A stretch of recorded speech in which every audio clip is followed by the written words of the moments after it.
ఆపకపోతే మాత్రం ఎల్లకాలం మీరే అధికారంలో ఉండరు. అధికారం మారిన రోజున ప్రజలు చంద్రబాబు నాయుడు గారు చేస్తూ ఉన్న ఈ అన్యాయాలను చూసి శిశుపాలని పాపాలు పండినట్టుగా ఆ పాపాలు చాలా వేగంగా పండుతూ ఉన్నాయి. అధికారం మారిన రోజున తాను చేస్తూ ఉన్న ఈ చెడు సాంప్రదాయం తనకే చుట్టుకుంటుంది.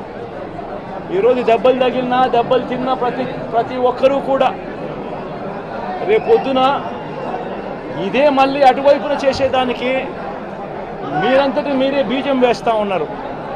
ఇది సరైన పద్ధతి కాదు. నాయకులుగా ఉన్న మనలాంటి వాళ్ళం ఇలాంటివి ప్రోత్సహించాల్సిన పని ఎప్పుడు రాకూడదు, జరగకూడదు. దయచేసి చంద్రబాబు నాయుడు గారికి ఇప్పటికైనా చెప్తా ఉన్నా, చంద్రబాబు నాయుడు గారిని హెచ్చరిస్తూ ఉన్నాను, మరొక్కసారి మళ్ళీ హెచ్చరిస్తూ ఉన్నాను.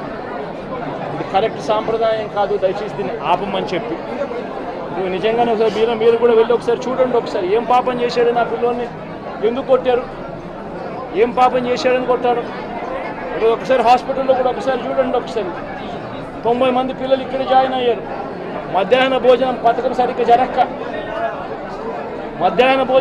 సరిగ్గా జరగడం లేదు. పిల్లలకు కనీసం బ్యాగుల సప్లై కూడా సరిగ్గా జరగడం లేదు. ఇచ్చేటోడు ఎవడు ఇవ్వడం లేదు సరిగ్గా ఏది వ్యవస్థ అనేది ఏది సరిగ్గా జరగడం లేదు. వ్యవస్థను ఘాట్లో పెట్టండి. మీరు ప్రజలు మిమ్మల్ని ఏదైతే ఓటు వేశారో ఒక కారణం చేత మీరు ప్రజలు 10% మంది ఓట్లు, మాకు రావాల్సిన 10% మంది ఓట్లు మీకు వైపు డ్రిఫ్ట్ అయ్యాయి అని అంటే కేవలం మీరు చేసిన మోసపూరిత వాగ్దానాల వల్ల డ్రిఫ్ట్ అయ్యాయి. ప్రజలు మీ దగ్గర నుంచి ఎక్స్పెక్ట్ చేస్తూ ఉన్నారు. రైతులు అల్లాడిపోతూ ఉన్నారు, రైతు భరోసా అందక. పిల్లలు అల్లాడిపోతూ ఉన్నారు, పిల్లలు బడులు స్టార్ట్ అయ్యాయి కానీ తల్లులు